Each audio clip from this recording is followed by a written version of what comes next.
কোনো রকম আষ্টে গন্ধ ছাড়া একটা স্পেশাল মশলা দিয়ে আজকে এই মাছের ডিমের রেসিপি তোমাদের সাথে শেয়ার করব। আমি তোমাদের কথা দিচ্ছি, এই রেসিপি তোমরা যদি একবার বানাও তাহলে বারবার বানাবে। মাছের ডিম অনেকেই খেতে চায় না, একটা আষ্টে গন্ধ থাকে বলে, কিন্তু এই পদ্ধতিতে রান্না করলে ভীষণ সুন্দর একটা সুগন্ধ আসে। যেমন সুগন্ধের হয়, দেখতেও হয় তেমন লোভনীয়, আর খুবই মুখরোচক হয়। বাড়ির বাচ্চা থেকে বড় প্রত্যেকেই কিন্তু এই রেসিপিটা চেয়ে চেয়ে খাবে। বন্ধুরা, তোমাদের কাছে আমার একটাই অনুরোধ রইল, একবার হলেও এই রান্নাটা করে আমায় কমেন্ট করে জানাতে ভুলো না রেসিপিটা তোমাদের কেমন লাগলো।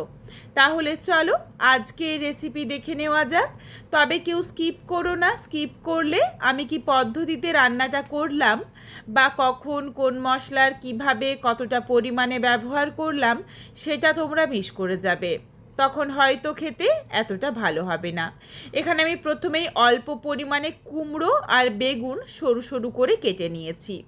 এখানে তোমরা চাইলে কিন্তু তোমাদের পছন্দ মতো আরও যে কোনো সবজি দিতে পারো, যেমন এর সাথে ঢ্যাঁড়স দেওয়া যেতে পারে। এদিকে বেশ কিছুটা পরিমাণে মাছের ডিম নিয়ে নিয়েছি। মাছের ডিমের পরিমাণটা কিন্তু বেশ অনেকটা রয়েছে, তার কারণ এই রেসিপিটা আমি বাড়িতে একবার বানিয়েছিলাম, খেতে এত ভালো হয়েছিল যে মনে হচ্ছিল যে রান্নাটা বেশ কম পড়ে গেছে, আর একটু হলে ভালো হতো। এই জন্য আজকে একটু বেশি করেই বানাচ্ছি, যাতে প্রত্যেকেই মন ভরে খেতে পারে। এদিকে দেখো, প্রথমে মাছের ডিমটা হাতে করে খুব ভালোভাবে চটকে নিয়েছি, আর হাতের মধ্যে দেখো যেটুকু উঠে আসছে পাতলা আস্তরণটা, ওটা কিন্তু ফেলে দেব। আর অল্প পরিমাণে একটু ওই মাছের ডিমের মধ্যে লেগেছিল চর্বির মতো, ওটাকে রেখে দিয়েছি, ওটা কিন্তু ফেলে দিইনি। ভালোভাবে মাছের ডিমটা মেখে নেওয়া হয়ে গেলে বেশ কিছুটা পরিমাণে গন্ধরাজ লেবুর রস দিয়ে দিলাম। এই গন্ধরাজ লেবুর রস দিলে মাছের ডিমের যে একটা আষ্টে গন্ধ থাকে সেটা কিন্তু বেশ অনেকটা চলে যায়। বাকিটুকু চলে যাবে যখন আমি ভাজা মশলা এর সাথে দেব। লেবুর রস দিয়ে প্রথমে আগে ভালোভাবে মেখে নিয়েছি, তারপর গুঁড়ো মশলার মধ্যে দিয়ে দিলাম সামান্য একটু হলুদের গুঁড়ো, লঙ্কার গুঁড়ো, দিয়ে দিয়েছি স্বাদ অনুযায়ী লবণ, আর 1 চামচ বেসন। অল্প করে একটু বেসন দিলাম যাতে ছিটকে গায়ের মধ্যে না আসে। এরপর সমস্ত কিছু একসাথে খুব ভালোভাবে মিশিয়ে নিচ্ছি। ভালোভাবে মেশানো হয়ে গেলে একটুখানি চামচে করেই ভালোভাবে ফেটিয়ে নেব, যাতে বড়াগুলো খুব সফট হয়। মাছের ডিমটা এইভাবে করে রেডি করে রেখে দিয়ে এখানে কিছুটা পরিমাণে তেঁতুল নিয়েছি, তেঁতুলটা জল দিয়ে একটু ভালোভাবে ধুয়ে নিচ্ছি। তারপর হাফ বাটি জল দিয়ে তেঁতুলটাকে একটু ভিজিয়ে রাখবো, তাহলে সহজেই তেঁতুলের কাঁচটা বেরিয়ে যাবে। জলে ভিজিয়ে রাখলাম আর হাতে করে একটুখানি মেখে নিচ্ছি, যাতে এটা ভিজতে সুবিধে হয় আর কম সময়ের মধ্যে ভালোভাবে ভিজে যায় পুরোটাই। এরপর প্রথমে একটা ভাজা মশলা বানাবো। তার জন্য কড়াই গরম করে দিয়ে দিলাম একটা ফাটিয়ে নেওয়া শুকনো লঙ্কা। এই রান্নাতে আমি কাঁচা লঙ্কা আর শুকনো লঙ্কার ব্যবহার করব, গুঁড়ো লঙ্কার ব্যবহার করব না। এই জন্য তোমরা যেমন ঝাল খাবে সেই বুঝে লঙ্কাটা দিয়ে নিও। এখানে দেখো, একটা শুকনো লঙ্কা দেওয়ার পর আমি বেশ কিছু মশলা দিয়েছি, যেমন দিয়েছি 5 ফোড়ন, সাদা সর্ষে আর কালো সর্ষে। সব ধরনের মশলা মিশিয়ে 1 চামচের মতো দিয়েছি। এর চেয়ে বেশি কিন্তু আর মশলা দেওয়ার দরকার নেই, তার কারণ আমি পরে আবারও একটু গুঁড়ো মশলার ব্যবহার করব। এটুকু মশলাই এর জন্য যথেষ্ট, যাতে সুন্দর একটা গন্ধ আসে। সর্ষে যখন সুন্দরভাবে চিটপিট করে ফুটতে শুরু করেছে, ভালোভাবে বেশ একটু হালকা করে ভাজা হয়ে গেছে, তারপর নাবিয়ে রেখেছি। এই মশলাটা যাতে কোনোভাবেই পুড়ে না যায় এদিকে খেয়াল রেখো, তার কারণ মশলা যদি পুড়ে যায় তখন কিন্তু রান্নার স্বাদ বা গন্ধ কোনো কিছুই একদমই ভালো আসবে না। কড়াইয়ের মধ্যে বেশ কিছুটা পরিমাণে সর্ষের তেল গরম করে 1 চামচ 1 চামচ করেই দিয়ে দিয়েছি মাছের ডিমের বড়াগুলো।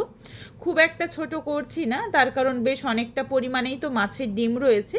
তোমরা চাইলে তোমাদের পছন্দ মতো বড়াগুলো ছোট বা বড় করে নিও। আর বড়াগুলো দেওয়ার পর গ্যাসের ফ্লেম মিডিয়াম টু লোতে করে কিছুক্ষণ একটু ভেজে নেব, যাতে একদম ভেতর অবধি ভালোভাবে ভাজা হয়ে যায়। খুব বেশি আঁচ বাড়িয়ে ভাজলে তখন ভেতরটা কাঁচা থেকে যায় আর ওপরটা বেশ একটু লালচে রং ধরে যায়, সেই বড়াগুলো খেতে কিন্তু শক্ত হয়ে যায়।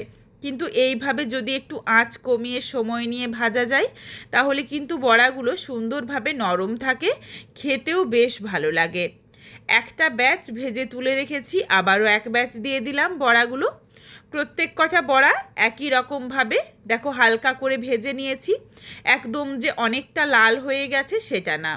আর বড়াগুলো দেখো ভেঙে নিচ্ছি, আশা করছি তোমরা দেখেই বুঝতে পারছো যে কতটা নরম হয়েছে। কয়েকটা বড়াকে একটু কেটে নিয়েছি যেগুলো মনে হচ্ছিল বেশ অনেকটা বড়। প্রত্যেক কটা বড়া ভেজে তুলে নেওয়া হয়ে গেলে কড়াইয়ের মধ্যে প্রায় 2 চামচের মতো সর্ষের তেল গরম করে নিয়েছি। তেল গরম হয়ে গেলে ফোড়নে দিয়েছি কালো জিরে, শুকনো লঙ্কা আর কাঁচা লঙ্কা। ফোড়নটা একটু ভাজা হয়ে গেলেই দিয়ে দিলাম প্রায় 10-12 কোয়ার মতো থেতো করে নেওয়া রসুন। এই রান্নাতে কিন্তু অবশ্যই থেতো করা রসুনেরই ব্যবহার করো, গ্রেড করা বা বাটা রসুন দেওয়ার দরকার নেই, তার কারণ এই রসুনগুলো মুখে পড়লে কিন্তু খেতে বেশ ভালো লাগে। তারপরই সবজিগুলো দিয়ে দিয়েছিলাম, সবজি দিয়ে স্বাদ অনুযায়ী লবণ দিয়ে নাড়াচাড়া করে ঢাকা চাপা দিয়ে সবজিটা হালকা করে একটু ভেজে নিয়েছি। ওই প্রায় 1 থেকে 1.5 মিনিটের জন্য একটু ঢাকনা দিয়ে ঢেকে রেখেছিলাম। তারপরই দেখো ঢাকনাটা খুলে নিয়েছি, এখন আর ঢাকনা দিচ্ছি না। এরপর আঁচটাকে বাড়িয়ে নিয়ে এগুলো হালকা লাল করে একটু ভেজে নেব। এখানে যেমন আমি বেগুন আর কুমড়ো দিয়ে আজকের এই রেসিপি বানাচ্ছি, তোমরা চাইলে কিন্তু তোমাদের পছন্দ মতো যেমন ঢ্যাঁড়স বা তোমরা যেই সবজিটা এই টকের সাথে খেতে ভালো লাগবে তোমাদের মনে হবে সেই সবজি দিয়েও কিন্তু এই রান্নাটা করতে পারো। যখন হালকা করে ভাজা হয়ে গেছে এরপর কিছু গুঁড়ো মশলা দিলাম। প্রথমে দিয়ে দিলাম পরিমাণ অনুযায়ী হলুদের গুঁড়ো, সামান্য পরিমাণে দিয়েছি জিরের গুঁড়ো, ধনের গুঁড়ো, তার কারণ ভাজা মশলা রয়েছে, খুব বেশি দেওয়া যাবে না। গুঁড়ো মশলাগুলো দিয়েই সামান্য একটু জল দিয়ে দিয়েছি যাতে মশলাটা পুড়ে না যায়। তারপর যেই তেঁতুলটা ভিজিয়ে রেখেছিলাম জলের মধ্যে তার পাল্পটা খুব ভালোভাবে বের করে দিয়ে দিয়েছি। এখানে তোমরা যেমন টক খাবে সেই বুঝে দিয়ে নিও। এরপর এর সাথে দিয়ে দিয়েছি প্রায় 2 থেকে 3 চামচ পরিমাণে চিনি। চিনিটা দিয়ে দিলেই না এই যে বেগুন বা কুমড়ো এগুলো যে একদম গলে যাবে সেটা কিন্তু হবে না, বেশ গোটা গোটাই থাকবে সবজিগুলো। তোমরা শেষ অবধি ভিডিওটা দেখলেই বুঝতে পারবে, একদম সরু সরু করে কাটা হয়েছে তাও কিন্তু গোটা গোটা থাকবে, তাহলেই খেতে বেশি ভালো লাগবে।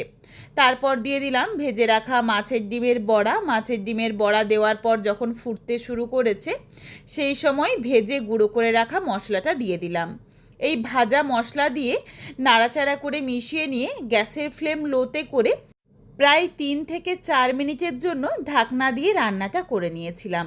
দেখো খুন্তিতে করে একটু তুলে তুলে দেখিয়ে দিচ্ছি, প্রত্যেক কটা সবজি কিন্তু বেশ গোটা গোটা রয়েছে। তারপর গ্যাসের ফ্লেম অফ করে দিয়ে এখানে কয়েকটা মাছের ডিমের বড়া একটু ভেঙে মিশিয়ে নিচ্ছি যাতে বেশ একটু মাখো মাখো হয়ে যায়। রান্নাটা দেখেই দেখো ভীষণ খেতে ইচ্ছে করে, এতটাই দেখতে ভালো লাগে। আর এই ভাজা মশলা দেওয়ার জন্য মাছের ডিমের যে একটা গন্ধ থাকে যার জন্য অনেকেই খেতে চায় না, সেই গন্ধটা কিন্তু একদমই চলে যায়। বন্ধুরা তোমরা তো অনেকভাবে রান্না করো মাছের ডিম, তবে তোমাদের কাছে এটা আমার অনুরোধ রইল একবার হলেও এইভাবে রান্না করে আমায় কমেন্ট করে জানাতে ভুলো না রেসিপিটা তোমাদের কেমন লাগলো। তোমাদের যদি ভালো লাগে তাহলে লাইক করো, শেয়ার করে বন্ধুদের দেখার সুযোগ করে দিও। তোমরা যদি আরও এই ধরনের নিত্য নতুন ঘরোয়া রেসিপি দেখতে চাও তাহলে অবশ্যই আমার চ্যানেলটিকে সাবস্ক্রাইব করে পাশে থাকা বেলটি অন করে অল নোটিফিকেশন অন করে দিও যাতে আমার প্রত্যেকটা রেসিপির নোটিফিকেশান সবার প্রথমে তোমাদের কাছে পৌঁছে যায়। আবারও খুব তাড়াতাড়ি দেখা হচ্ছে ঘরোয়া নতুন কোনো এক রেসিপি নিয়ে। পরবর্তী রেসিপি দেখার আমন্ত্রণ রইল। পুরো ভিডিওটা দেখার জন্য অসংখ্য ধন্যবাদ। সবাই ভালো থেকো, সুস্থ থেকো।